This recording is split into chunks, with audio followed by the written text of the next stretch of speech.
My father removed me from his will because I don't like my new mother, but when I received $12 million, he demanded money from me, citing financial problems. I don't think anyone ever dreams of a childhood like mine. To me, family was supposed to mean safety, love, and warmth. But those were things I only saw on TV or heard other kids talk about. When my father, Luke, remarried Rose, I thought maybe things would finally get better. I was wrong. Luke was distant. I don't know if he was always that way or if it happened slowly over time, but by the time I was old enough to notice, he was more like a roommate who drifted in and out of my life than an actual dad. He was constantly busy, always fussing over the house, or more likely over Rose and her daughter, Brianna, who to him, could do no wrong.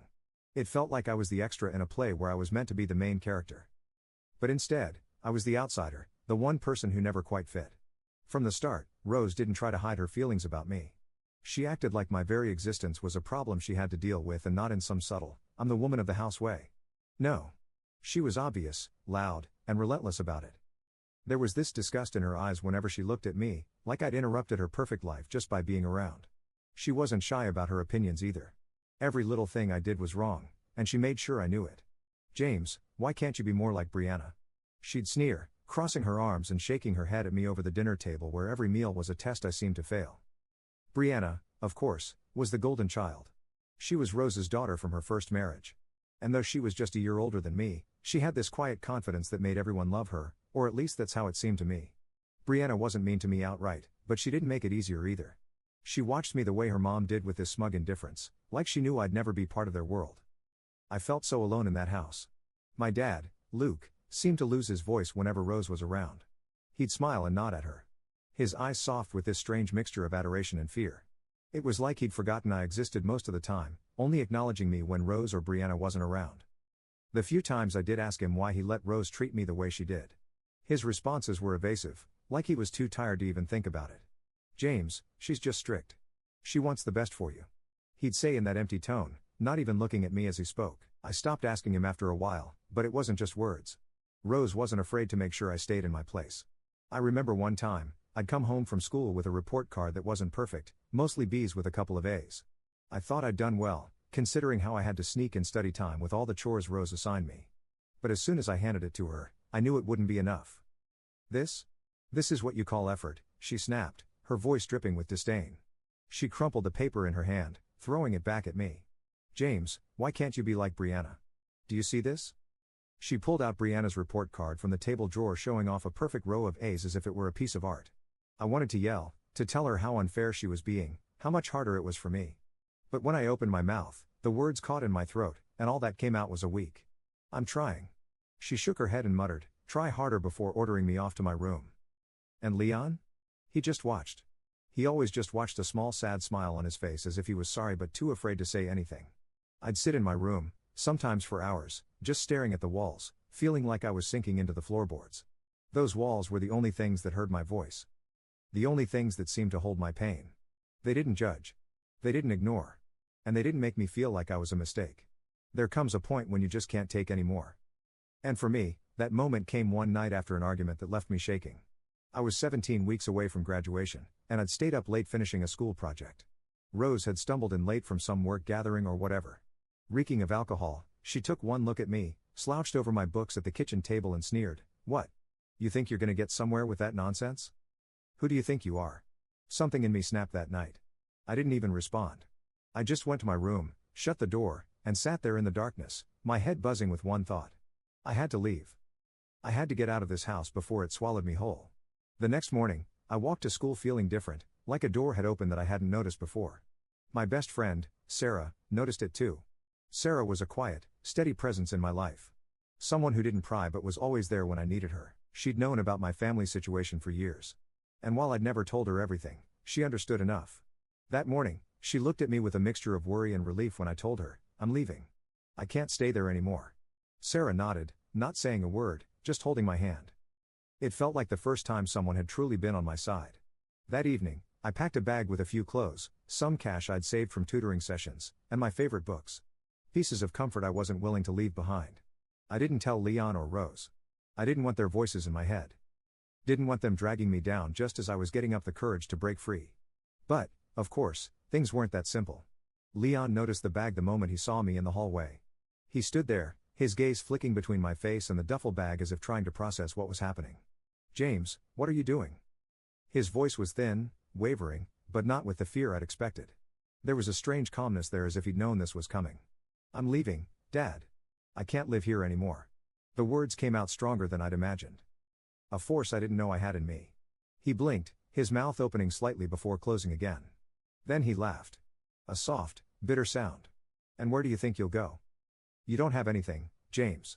This world isn't kind to boys like you. I'd rather face whatever's out there than stay here," I said, not backing down. He sighed, shaking his head as if I was a child throwing a tantrum. "You'll be back," he muttered, turning away. I slipped out before Rose came home, the weight of his words trailing behind me. I didn't know what would happen, where I'd go, or who I'd turn to, but I felt lighter than I had in years. The first few nights, I crashed on Sarah's couch. Her family knew me well enough, and her mom offered to let me stay for as long as I needed. It was tempting, but I didn't want to burden them. I needed to stand on my own. One afternoon, as I was scanning job boards at the local library, I met someone who would change everything. Her name was Maria, a bright-eyed woman in her early 30s who ran a local coffee shop. She noticed me staring at the job postings on the community board and came over, handing me a flyer. "We're looking for help at the shop. Interested?" I looked down at the flyer, the words barista needed, staring back at me. It wasn't glamorous, but it was a start. I nodded, and by the end of the week, I was clocking in my first shift. Maria quickly became more than a boss. She was like the sister I'd never had. A mentor who seemed to understand what I was going through without me saying a word.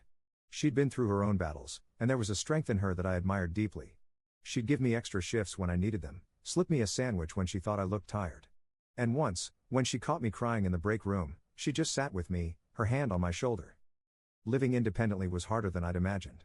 Rent, food, and bills piled up, and I found myself stretching every dollar. But for the first time, I felt like my life was mine, not a puppet show controlled by Rose and Luke. Every time I felt like giving up, I'd think about them and remember why I'd left. The thought of going back kept me going. One day, out of nowhere, Luke showed up at the coffee shop. He looked out of place among the cheerful decor and the smell of fresh coffee, his face tense and drawn. Maria was at the counter, and I was in the back when she called me over. "James, someone's here to see you," she said, her voice careful as if she could sense the tension. I walked out, my heart racing. Luke looked me up and down, his gaze cold and assessing. "James, you've made your point. Now come home." I took a deep breath, standing my ground. "I'm not going back, Dad. I'm happy here." He laughed. A sharp, hollow sound. "Happy living like this? You're wasting your life, James. You don't have a future here." Maria, who'd been quietly observing from the counter, stepped in. "Excuse me, sir, but James A. has a job and a place here. He's doing just fine." Luke's face twisted with anger, and for a moment, I thought he might scream. But instead, he just shook his head, looking at me with a strange sadness. "You'll regret this," he whispered before walking out the door. It took me hours to shake off his words. Maria was a steady presence, reminding me that I'd made a choice and that I had every right to build my own life. Still, Luke's visit left me rattled. As time went on, I began to find my rhythm. I saved up enough for a tiny studio apartment on the edge of town. It wasn't much, barely enough room for a bed and a table, but it was mine. Maria helped me move in, and we spent the night painting the walls a cheerful yellow, laughing and talking like we'd known each other forever. Despite the challenges, I finally felt free. The fear and shame that had followed me for years started to fade, replaced by a quiet pride. I wasn't just surviving. I was building something for myself. But the past has a way of finding you. One evening, as I was closing up the shop, Rose showed up. She hadn't aged well. Her face was harsher. Her eyes colder than I remembered. She didn't say a word. Just stood there, staring at me with that same contempt she'd always had. "What do you want?" I asked, forcing my voice to stay steady. She shrugged, glancing around the shop as if it disgusted her. "Luke's been worried. Thought I'd come check on you." I knew it was a lie. Luke wasn't worried about me. He never had been. "I'm fine. You can go now." She took a step closer, her voice dropping. "You think you're better than us now? Living here, working in this dump?" I felt my anger rise, but I kept my voice calm. "Maybe I am, Rose. Maybe I'm finally where I belong." She snorted, shaking her head. "You'll always be a disappointment, James." But for the first time, her words didn't hurt. They didn't mean anything. I just watched her leave feeling a strange sense of closure. I'd escaped, built a life for myself, and no one could take that away from me. I knew deep down that Rose had never thought of me as part of her family. But hearing it spelled out, seeing the proof right there in black and white, was something else entirely. I learned about the will almost by accident, but once I did, I couldn't unhear the words, couldn't unsee the papers that effectively erased me from any place I might have held in his life. It started with a phone call, a voice I didn't recognize saying, "James? This is Martin Hale, the family attorney. We need you to come in for a reading of your stepmom's will." The words sent a shiver through me. I hadn't seen Rose or Luke in years by then, not since that final confrontation in the coffee shop, but I knew things hadn't been great at home. Sarah, my best friend, still lived in the area, and she kept me updated every now and then. Rose's health had been deteriorating, and Brianna was taking on more responsibilities with the family's affairs. The younger daughter, Daniela, whom Rose had with Luke after I left, was already grown up now and had just started college. Apparently, Luke doted on her in the way he never had with me. I showed up at the law office on a rainy Wednesday morning, my heart pounding as I entered the building. The receptionist directed me to a small conference room where Luke, Brianna, and a few others were already seated. Luke looked up when I walked in, his eyes widening in surprise before quickly narrowing. He didn't say anything, just turned back to the papers in front of him. But the air between us was thick with tension. Brianna barely acknowledged me. She was seated next to a woman I didn't recognize, a young, sharply dressed attorney named Rebecca Lang. Rebecca glanced at me, her face expressionless, then continued flipping through her stack of documents. When Martin Hale finally arrived, he didn't waste any time. He took a seat at the head of the table, adjusted his glasses, and began reading from the will. I sat there, hands clenched in my lap as he listed Rose's various assets, her investments, properties, bank accounts. It was more than I'd realized.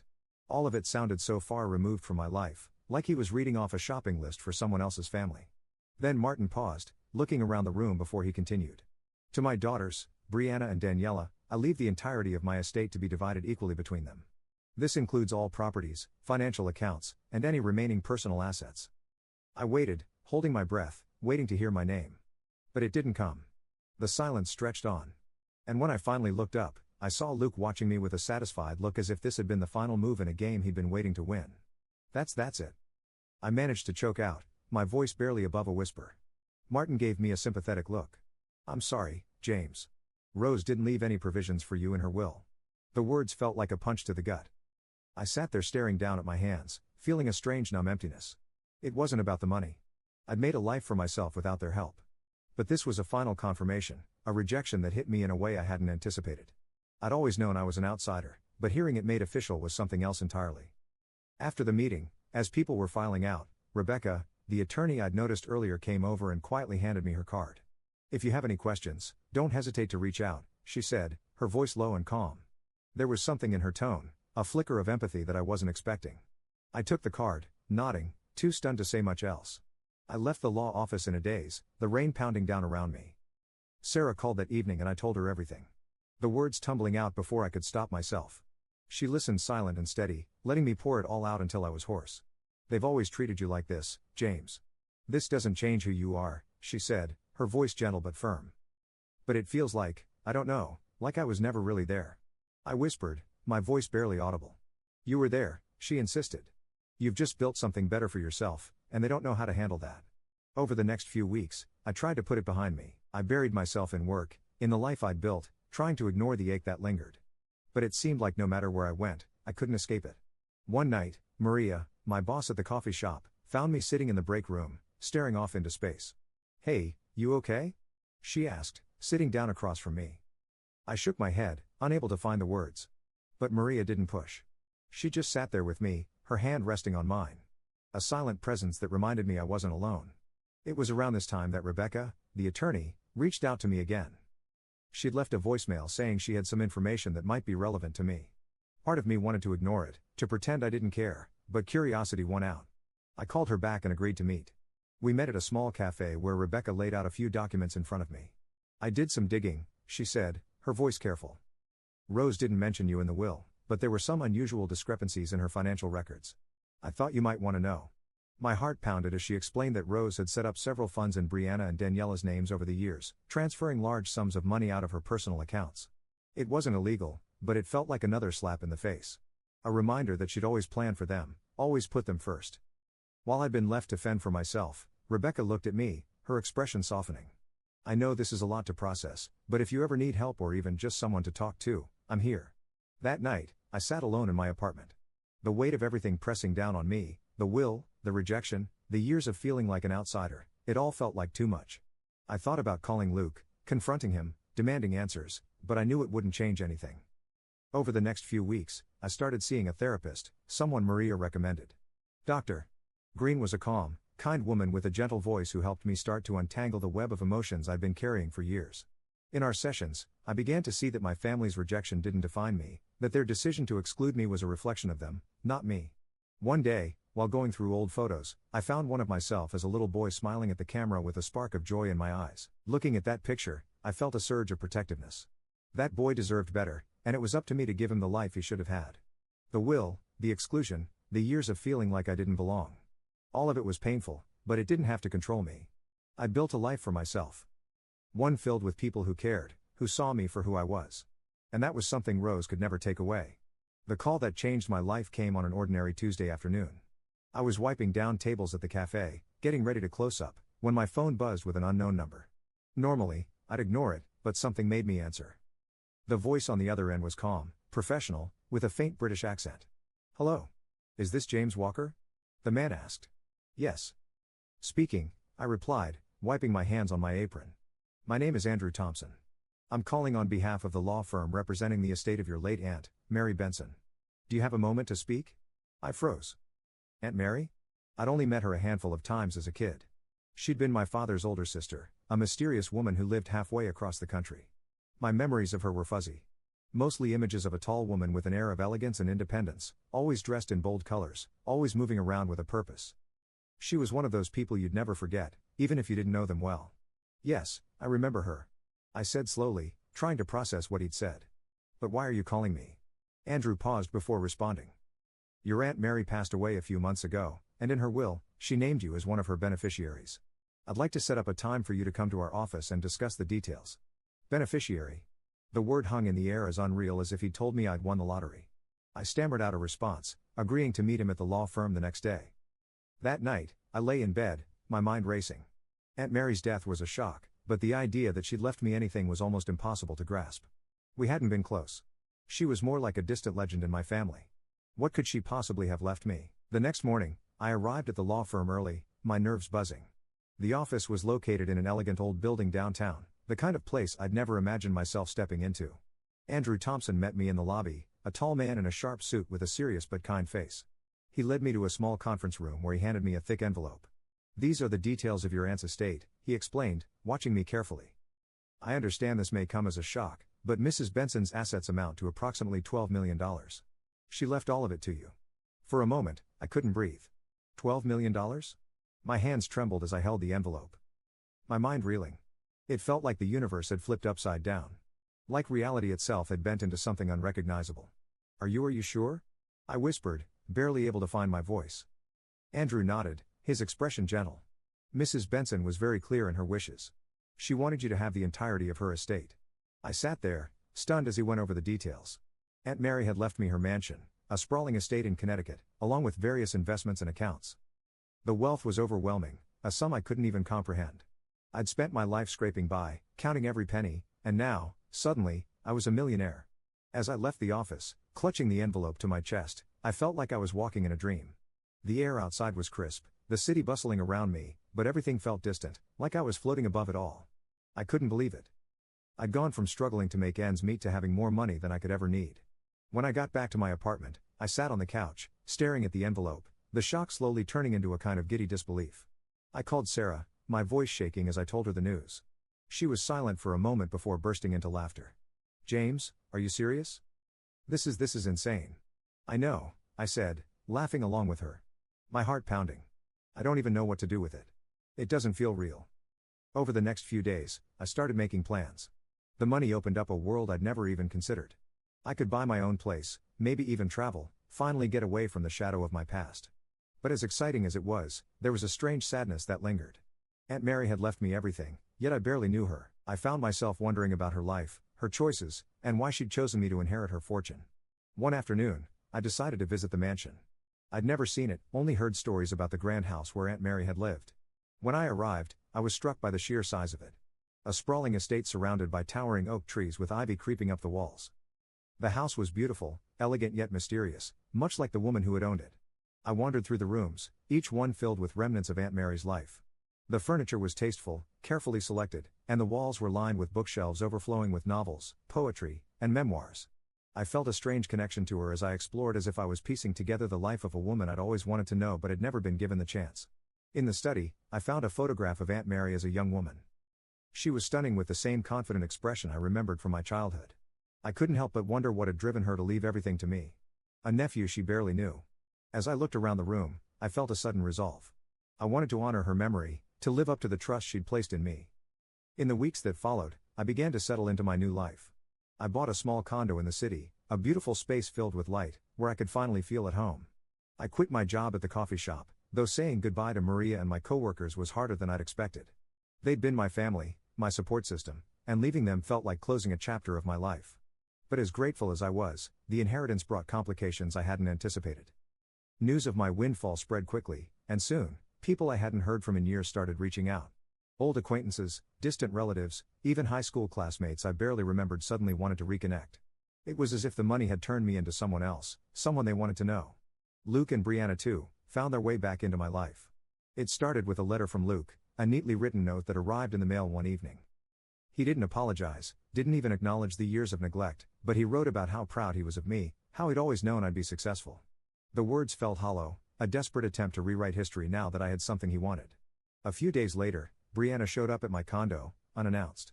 She looked the same as I remembered, tall, confident, with that same smug smile that had always grated on me. But there was a glint of desperation in her eyes, a vulnerability I'd never seen before. "James," she said, her voice smooth, too polite. "I thought we could catch up, you know? It's been a while." I looked at her incredulous. "You mean since you and your mom ignored me?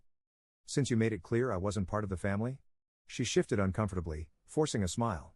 "Come on, James. That was a long time ago. We're family. I just want to make sure you're okay." I shook my head, feeling a surge of anger. "You didn't care about me then, and I doubt you care now. This isn't about family, Brianna. This is about the money, isn't it?" She faltered, her composure cracking for a moment. "Look, things have been tough since Mom passed. Daniela's in college, and Dad's been struggling. We could really use some help." I stared at her, feeling a strange sense of satisfaction. For once, I had the power. I wasn't the outsider anymore. I was the one holding the cards. But as tempting as it was to turn her away, to make her feel the rejection I'd felt, I knew it wouldn't change anything. "Brianna," I said quietly, "I don't owe you or Dad anything. You made it clear a long time ago that I wasn't part of your family. So don't pretend now." She looked at me, defeated, before nodding and leaving without another word. As I watched her go, I felt a weight lift from my shoulders. The inheritance had changed my life, but more importantly, it had given me the freedom to finally stand up for myself. I wasn't the scared little boy they tried to control. I was free, independent, and for the first time in my life, I felt truly at peace. It started slowly, almost like a whisper. A few random calls, a polite email from a distant cousin, and a letter or two from people I'd nearly forgotten even existed. At first, I thought nothing of it, assuming these messages were just coincidence. But as the days went on, the pattern became impossible to ignore. News of my inheritance had spread through the family like wildfire. And suddenly, everyone seemed to be crawling out of the woodwork. It wasn't long before Luke reached out. He'd been oddly quiet since his last letter. The one where he tried to paint himself as the supportive father he'd never been. But this time, his tone was different. He called late one night. His voice, a strange mix of warmth and desperation. "James, sweetheart," he began as if we were close. "How have you been? I was just thinking about you, hoping everything was going well."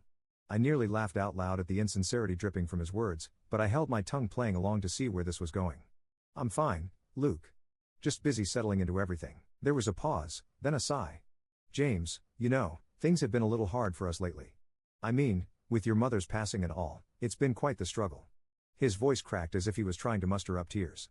I almost felt a pang of sympathy, but I reminded myself of the years I'd spent being ignored, belittled, and dismissed. "I'm sorry to hear that," I said, keeping my tone flat. Luke took a deep breath, then said the words I'd been expecting but dreading.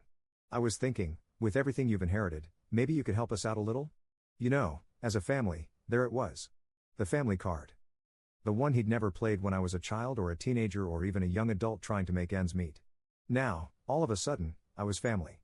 I took a moment to gather my thoughts, then replied, "Luke, I haven't been a part of that family in a long time. You made that clear when you let Rose treat me the way she did. And when you cut me out of your lives after I left." His voice tightened. A note of irritation creeping in. "That was years ago, James. We've all changed since then. You can't hold a grudge forever. Maybe not, I said calmly, but I also don't owe you anything. I built my life on my own. If you're struggling, I suggest you figure things out the way I did.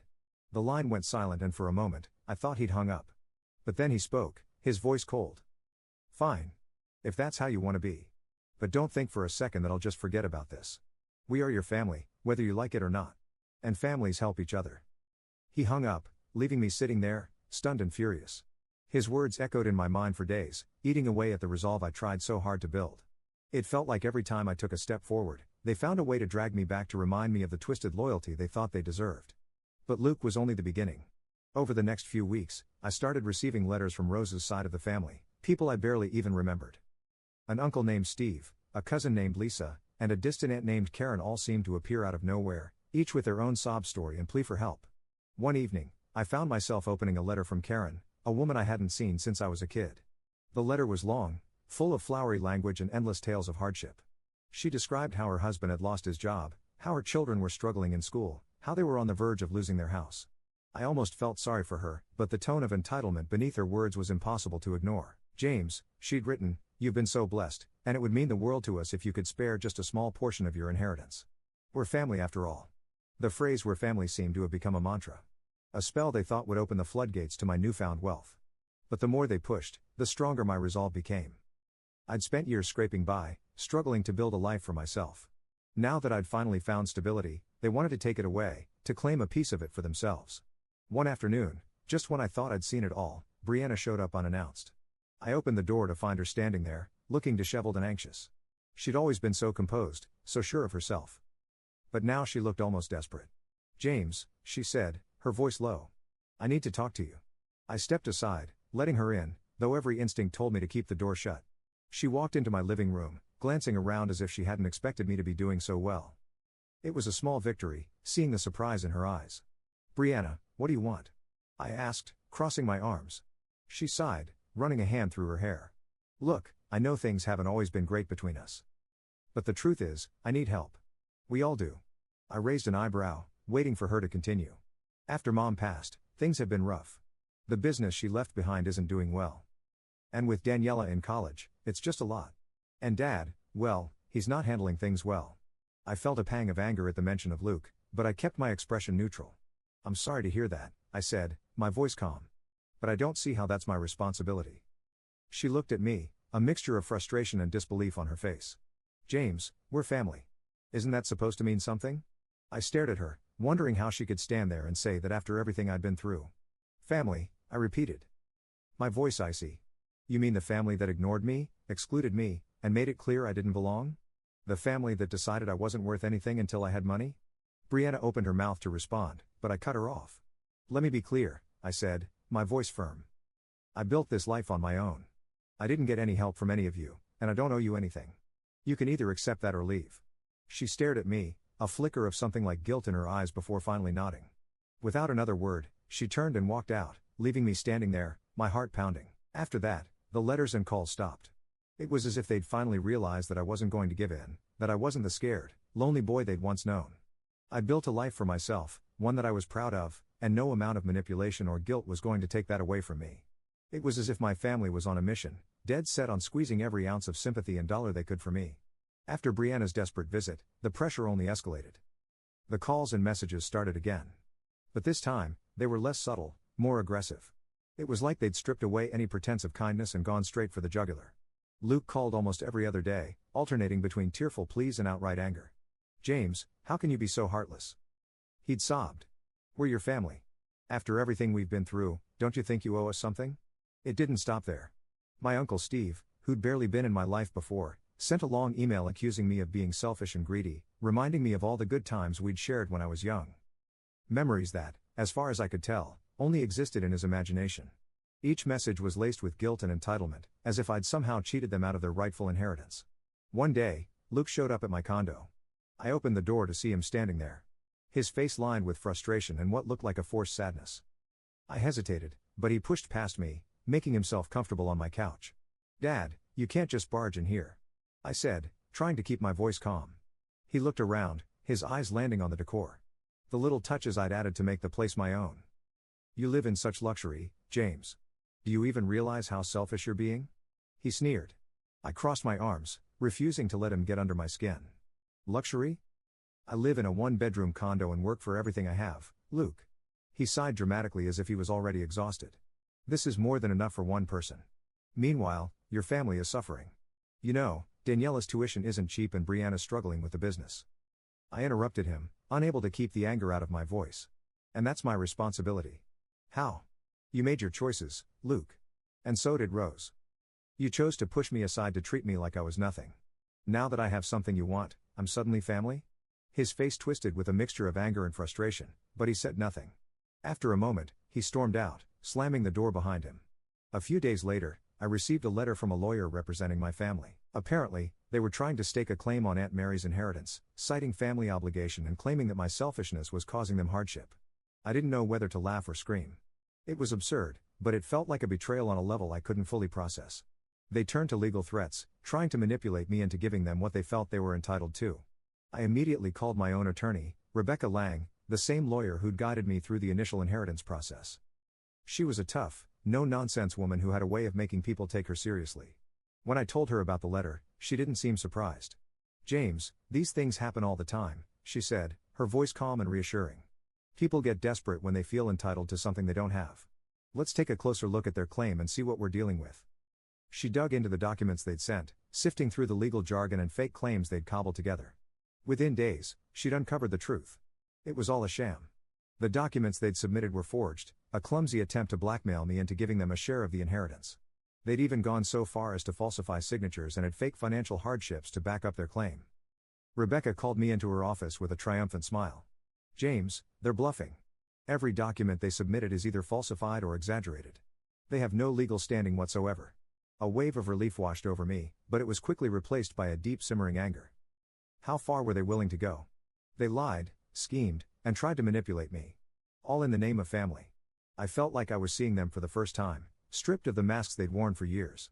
Rebecca filed a response, shutting down their claims with a detailed counterargument that left no room for doubt. Within a week, we received notice that their lawyer had withdrawn the case, quietly retreating in the face of Rebecca's evidence. But it didn't end there. Luke was far from finished. Just when I thought things were settling down, I received another lawsuit. This time from my own father, demanding $4 million for emotional damages and lost family support. I stared at the papers in disbelief. Luke was willing to take me to court to drag my name through the mud, all for a payday. I sat across from Rebecca in her office, the weight of betrayal pressing down on me. Can he actually do this? I asked, my voice trembling with a mixture of anger and disbelief. Rebecca shook her head, a steely determination in her eyes. James, this lawsuit is baseless. He has no grounds to stand on. It's a desperate move, nothing more. We'll get it thrown out. Trust me. The court date came quickly, and though I dreaded seeing Luke again, I was ready. Rebecca had prepared me for every possible scenario, and I felt more empowered than ever. Luke sat across the courtroom, his expression cold and unwavering as if he believed he was in the right. But as Rebecca tore apart his claims, exposing the baseless accusations and lack of evidence, Luke's confidence began to waver. The judge didn't take long to reach a decision. He dismissed Luke's case with prejudice, meaning he couldn't file it again. I felt a surge of vindication as I left the courtroom, finally free of their attempts to control and manipulate me. I'd won, not just in court, but in reclaiming my life from the family that had tried to break me. In the weeks that followed, I made the decision to cut all ties with them.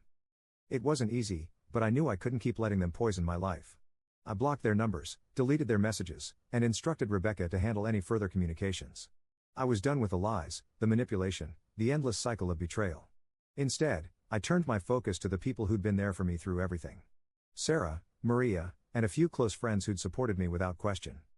They'd been my rock, my family in every way that mattered. I realized that I didn't need the approval or acceptance of people who only wanted to use me.